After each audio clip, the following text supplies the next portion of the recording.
दोस्तों नमस्कार, मैं जगन्नाथ गौतम। देश रोजाना यूट्यूब मंच पर आपका स्वागत है। दोस्तों, पिछले कई वर्षों से कांग्रेस हाईकमान कांग्रेस को मजबूत बनाने के लिए भरसक प्रयास कर रहा है। राहुल गांधी की भारत जोड़ो यात्राओं के बाद राहुल गांधी देश की जनता के दिलों में उतर गए हैं। उनको कुछ नए रास्ते भी मिले हैं, लेकिन कई कारणों के चलते, कई मठाधीशों की प्रत्यक्ष अप्रत्यक्ष धमकियों के चलते कांग्रेस हाईकमान और राहुल गांधी पुराने मठाधीशों की अब के सामने अब तक झुकते आए थे। लेकिन दोस्तों, पिछले कई चुनावों में जिस तरीके से ये मठाधीश रिजल्ट नहीं दे पाए और अपने अपने राज्यों में धराशायी हो गए, कई कांग्रेस के मठाधीशों की तो कांग्रेस के प्रति पूर्णतः वफादारी पर भी प्रश्न चिन्ह लगे।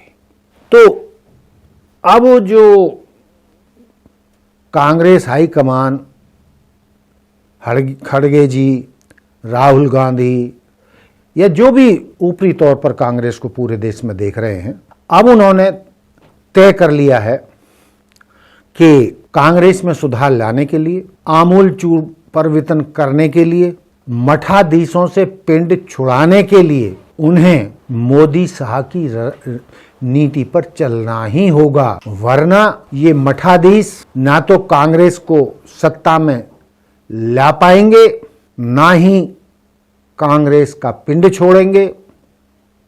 इसलिए कांग्रेस के राष्ट्रीय अध्यक्ष और राहुल गांधी ने मजबूती के साथ कांग्रेस को नई दिशा देने के लिए और एक ऐसी कांग्रेस बनाने के लिए जिसमें जमीन से जुड़े नेता हों, जो ईमानदार नेता हों, जिनकी वफादारी 100% कांग्रेस संगठन के साथ हो, अब वो ऐसे नेताओं को बागडोर संभालने की नीति पर चल चुके हैं। दोस्तों, जैसा कि मैंने अभी आपको बताया कि राहुल गांधी मोदी शाह की नीति अपनाएंगे, इससे आप चौंकेंगे। भाई, राहुल गांधी तो मोदी शाह के विरोधी हैं, हर कदम पर विरोधी हैं। लेकिन दोस्तों, हमारा कहने का मतलब यह है कि जिस तरीके से मोदी और शाह ने पुराने भाजपा खागड़ नेताओं से पिंड छुड़ाया, जो अपने अपने राज्यों में मठाधीश बने बैठे थे और केंद्र की चलने नहीं देते थे, पूरी ताकत से अपनी चलाना चाहते थे, तो उन लोगों को एक नीति निर्धारण करके मोदी शाह ने ठिकाने लगाया और उनकी जगह पार्टी के वफादार और अपने वफादार और ऐसे नए नेताओं को भाजपा नेतृत्व ने कमान सौंपी, उनको आगे लाए, जिससे कि वो उन प्रदेशों में और देश में भाजपा की नीतियों को लागू करना चाहते हैं या भाजपा को देश में सत्ता में बनाए रखने के लिए जो उन्होंने नीतियां निर्धारित की हैं, उनके अनुसार उन प्रदेशों के नेता बिना किसी हील हुज्जत के भाजपा नेतृत्व के अनुसार चल सकें। तो उन्होंने ऐसा क्या किया, वो भी मैं बता देता हूं। तो दोस्तों, आप जानते हो कि पिछले साल से जो चुनाव हो रहे हैं, तो कुछ राज्य ऐसे थे, पूरा देश का मीडिया कह रहा था, भाजपा नेता कह रहे थे और चाहे बीबीसी लंदन हो, चाहे विदेशी मीडिया हो, चाहे सोशल मीडिया हो, वो दावा कर रहे थे जब इस दौरान में जो चुनाव हुए, चाहे वो मध्य प्रदेश का चुनाव हो, चाहे छत्तीसगढ़ का चुनाव हो, मैं विधानसभा चुनाव की बात कर रहा हूं, चाहे राजस्थान का चुनाव हो, चाहे हरियाणा का चुनाव हो, इन सभी राज्यों में कांग्रेस की सत्ता में लौटने की भविष्यवाणियां की जा रही थी। लेकिन दोस्तों, इन सभी राज्यों में कांग्रेस को मुंह की खानी पड़ी और हार का मुंह सामना करना पड़ा। लेकिन एक काम और भाजपा नेतृत्व ने किया। इन सभी राज्यों में उन्होंने मुख्यमंत्री की कुर्सी पर ऐसे ऐसे नेताओं को बिठाया जिनका पहले देश के मीडिया में कोई लगभग नाम भी नहीं जानता था। मध्य प्रदेश में जिन जिन नामों की चर्चा की जा रही थी या ये दावा किया जा रहा था भाई किस नेता के दम पर, मामा जी के दम पर मध्य प्रदेश में भाजपा जीती है, लेकिन इतने मजबूत नेता को भी भाजपा नेतृत्व ने किनारे किया और अपने समीकरण के हिसाब से मोहन यादव को मध्य प्रदेश का चीफ मिनिस्टर बनाया। राजस्थान में भी वही स्थिति रही। आप जानते हैं कि राजस्थान में जो भी नाम उछाले जा रहे थे, जो पुराने नाम थे, मजबूत नाम थे या एक्स सीएम थे, उनकी चर्चा सीएम की कुर्सी पर रही।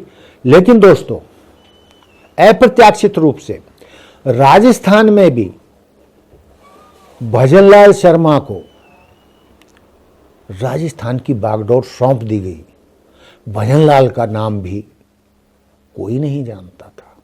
इसी तरीके से छत्तीसगढ़ का मामला, और अभी हाल की हम बात करें तो दिल्ली में जो विधानसभा चुनाव हुए, जिनके लगभग नाम तय माने जा रहे थे, जिनके पिता पूर्व में सीएम रह चुके थे, वो सीएम बनने के सपने संजो रहे थे, पार्टी हाईकमान से मीटिंगें भी कर रहे थे, मिल भी रहे थे, समय भी ले रहे थे। लेकिन जब दोस्तों मोदी शाह ने अपने पत्ते खोले तो दिल्ली की सीएम की कुर्सी किसे मिली? रेखा गुप्ता को। किसी ने सोचा था कि दिल्ली में वो किसी महिला को सीएम बनाएंगे और रेखा गुप्ता को सीएम बनाएंगे?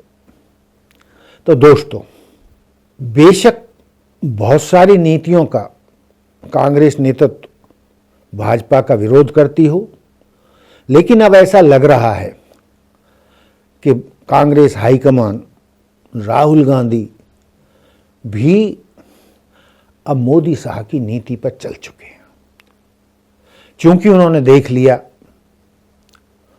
कि जो पुराने ये मठाधीश हैं कांग्रेस के, ना तो उनकी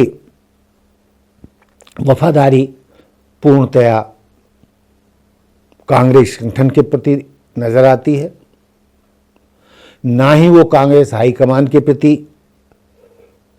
पूर्ण रूप से वफादार नजर आते हैं, बल्कि पर्दे के पीछे उन पर भाजपा से मिली भगत या संबंध रखने के भी आरोप लगते हैं, जिन्हें आजकल कांग्रेस के या भाजपा के स्लीपर सेल के रूप में प्रचारित किया जा रहा है।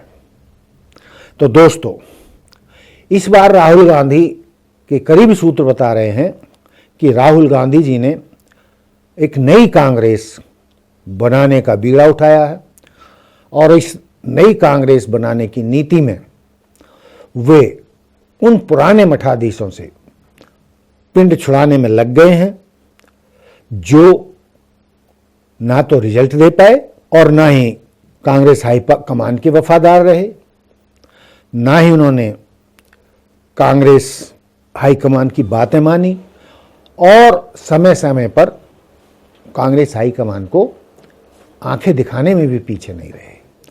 तो दोस्तों, मैं जो आपको बताना चाहता हूं वो ये है कि इस नीति के तहत राहुल गांधी ने नई कांग्रेस बनाने का अभियान छेड़ दिया है। उसका पता उनकी जो नए फैसले हैं उनसे पता चल रहा है।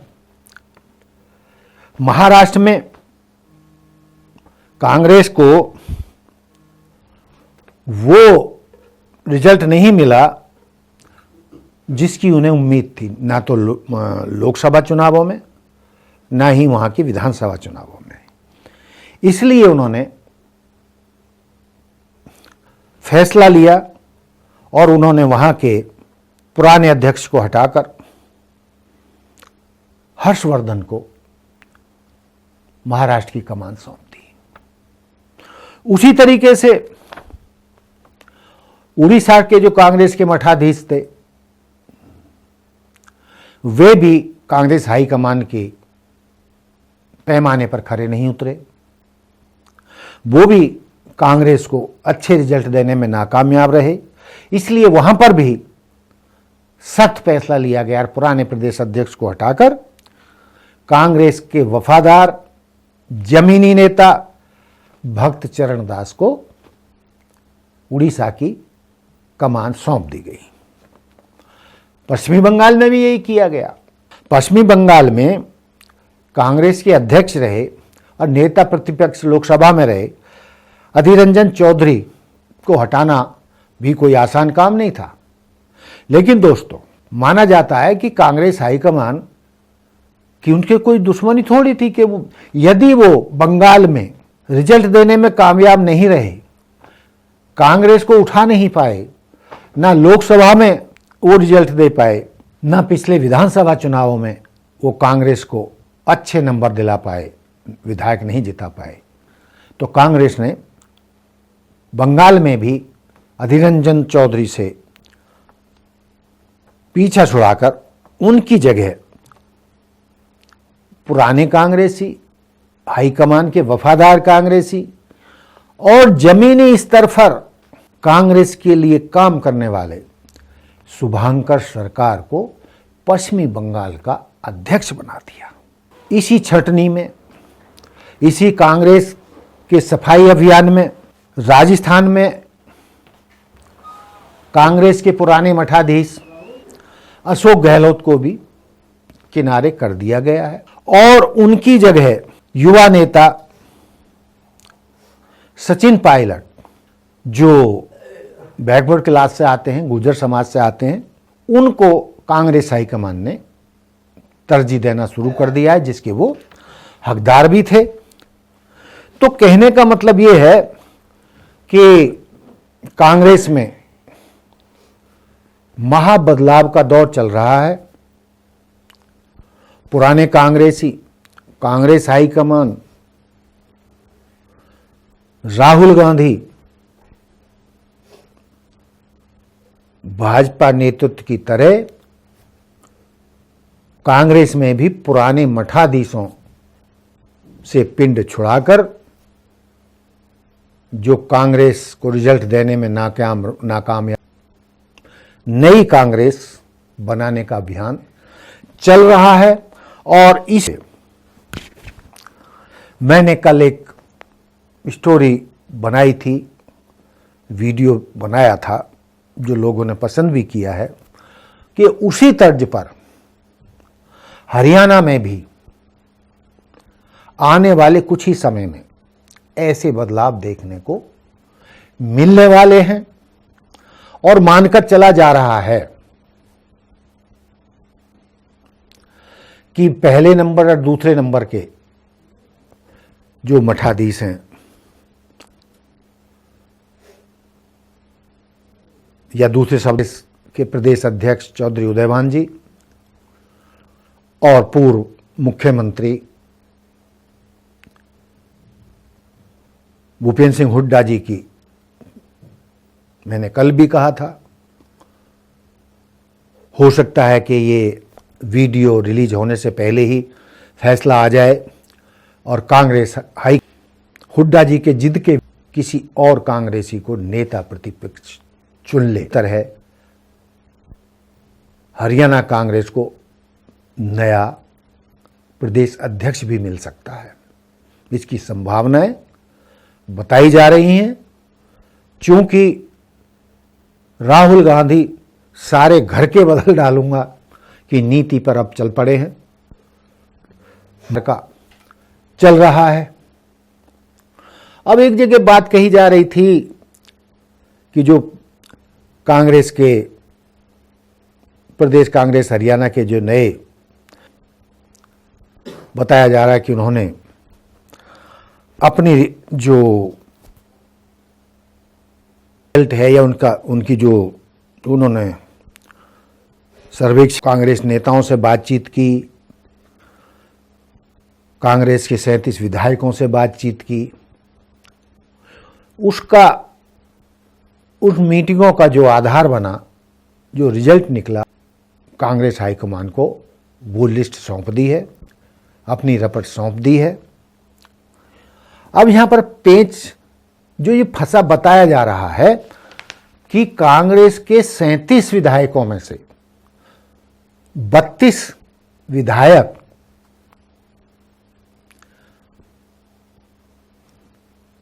भूपेंद्र सिंह हुड्डा को नेता प्रतिपक्ष बनाने की राय रखते हैं। लेकिन दोस्तों, दूसरी तरफ कई नेताओं का यह भी मानना है कि मतलब आज की तारीख में न किसी नेता के प्रति किसी की वफादारी है, ना अपनी पार्टी के प्रति वफादारी है। जिधर पल्ला भारी होगा ये सारे विधायक उधर ही चले जाएंगे। जिस दिन उन्होंने किसी को नया नेता प्रतिपक्ष बनाया और अध्यक्ष बनाया तो अधिकांश विधायकों की मजबूरी उनके साथ जाने की होगी। और जहां तक मैंने बताया कि भाई पार्टी के प्रति वफादारी या नेता के प्रति वफादारी या पार्टी के सिद्धांतों के प्रति वफादारी जैसी कोई चीज बची नहीं है। लोग तो अंदर की बात यहां तक कह रहे हैं कि इन 37 विधायकों में से यदि भाजपा नेतृत्व इशारा करे और उनको लालच दे तो 30 विधायक तक भाजपा के लिए पलटी मारने को तैयार बैठे हैं। यानी अपने सब सिद्धांतों को छोड़कर, कांग्रेस के प्रति वफादारी को छोड़कर, सिर्फ निजी स्वार्थों के खातिर वो भाजपा में भी जाने को तैयार हैं। लेकिन भाजपा के पास पहले ही बहुमत है, तो इतने विधायकों को भाजपा कहाँ एडजस्ट करेगी, कौन सा मंत्री बनाएगी, कितने चेयरमैन बनाएगी। तो इसलिए ये मामला अभी खटाई में पड़ा, चूंकि भाजपा को जरूरत नहीं है। तो ये बात मुझे इसलिए कहनी पड़ी जो कांग्रेस के नेताओं ने बताया, बदला भारी होगा, जिधर जिसका स्वार्थ सधेगा झुकने के लिए तैयार हैं, जाने के लिए तैयार हैं। लेकिन इतना तय है कि अब राहुल गांधी ये मन बना चुके हैं कि कांग्रेस में अब या आर या पार। और जो लोग ये कहते हैं कि कांग्रेस का वक्त नहीं है, कांग्रेस सत्ता में जल्दी नहीं आने वाली है, तो इस बारे में भी बुद्धिजीवियों को मानना है कि हर समय कोई समय होता, किसी का आता, किसी पार्टी का या किसी का। जब यूरोप में भी ऐसी स्थिति और हिटलर उसे ही देश के लोग मानते थे, उसे ही जर्मन के लोग मानते। हिटलर ने लाखों लोगों का कत्ल करवाया, भयंकर युद्ध हुआ, दूसरा विश्व युद्ध हुआ और उसमें भयंकर हार भी हिटलर को देखनी पड़ी। तो आज यदि हम हिटलर का मतलब विवेचना करें, उस पर बातचीत करें, तो आज उसको कोई भी अच्छा नहीं बताता। उस हिटलर पर लाखों लोगों को कत्ल का आरोप है, युद्ध में लाखों लोगों को मरवाने का आरोप है, और आज पूरे विश्व में जर्मनी तक हिटलर को घृणा की दृष्टि से देखा जाता है।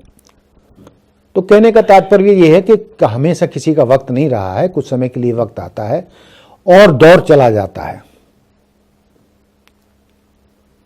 चंगेज खां आए, गुप्त काल रहा, मुगल आए, उनके बाद अंग्रेजों ने 200 साल की राज किया, आखिर सबको जाना पड़ा ना। तो हमेशा के लिए कोई नहीं है, और राहुल गांधी किसी काम के लिए जल्दी में भी नहीं है। वो उनके करीबी बताते हैं कि वो कांग्रेस की लड़ाई लड़ रहे हैं, वो मध्यम मार्ग की राजनीति कर रहे हैं, लोगों की लड़ाई लड़ रहे हैं, एक ऐसे रास्ते जहां सबको सम्मान मिले, बराबरी का दर्जा मिले, सबकी आर्थिक स्थिति हो, गरीब और ज़्यादा गरीब ना हो, अमीर और ज़्यादा ना अमीर हों, और एक ऐसा मध्यम मार्ग निकले जहां सबके लिए राहत हो। तो वो किसी जल्दबाजी में नहीं है, और वो कांग्रेस को सिद्धांतों वाली पार्टी के रूप में स्थापित करने में लगे हुए हैं, और उसी तरीके की कांग्रेस बनाने के लिए, नई कांग्रेस बनाने के लिए वो पुराने मठाधीशों से कांग्रेस को मुक्त करने के अभियान में लगे हुए हैं, और उसमें उनको सब संट कर चुके हैं। जो कांग्रेस के काम के नहीं रहे और जो बाकी बचे हैं उनका भी नंबर लगने वाला है। जो बचे हैं उनके बारे में भी आप जल्दी ही समाचार सुनेंगे कि इनको भी ठिकाने लगा दिया गया है। तो दोस्तों, ये था मेरा आज का मुद्दा कि राहुल गांधी एक नई कांग्रेस की स्थापना कर रहे हैं। वो कांग्रेस जो आम आदमी से जुड़ी हुई हो, आम आदमी के हितों की रक्षा करने वाली हो, गरीब देश के करोड़ों दलितों, पिछड़ों, वंचितों, अल्पसंख्यकों की आकांक्षाओं पर खरी होने वाली ऐसी कांग्रेस वो बनाना चाहते हैं, और उन्हें पूरी वो अपने इस अभियान में कामयाब होंगे। ये सी खबरें कांग्रेस के बीच से और बुद्धिजीवियों के बीच से आ रही हैं। ये तो वक्त ही बताएगा कि कांग्रेस जो नई कांग्रेस बनाने के लिए जो अभियान राहुल गांधी चला रहे अंततः कितने सफल होंगे, और जो मठाधीशों को वो ठिकाने लगा रहे हैं, क्या मठाधीश कांग्रेस को नुकसान पहुंचा पाएंगे, ये आने वाले समय में ही आपको पता चलेगा। तो दोस्तों, देखते रहिए देश रोजाना। जय हिंद, जय भारत, जय संविधान। नमस्कार। हमारे साथ जुड़े रहने के लिए सब्सक्राइब करें देश रोजाना के YouTube चैनल को, और नई वीडियो की नोटिफिकेशन पाने के लिए बेल आइकन जरूर दबाएं। अगर आप ये वीडियो Facebook या Instagram पर देख रहे हैं तो पेज को लाइक और फॉलो जरूर करें, और ज्यादा से ज्यादा शेयर करें।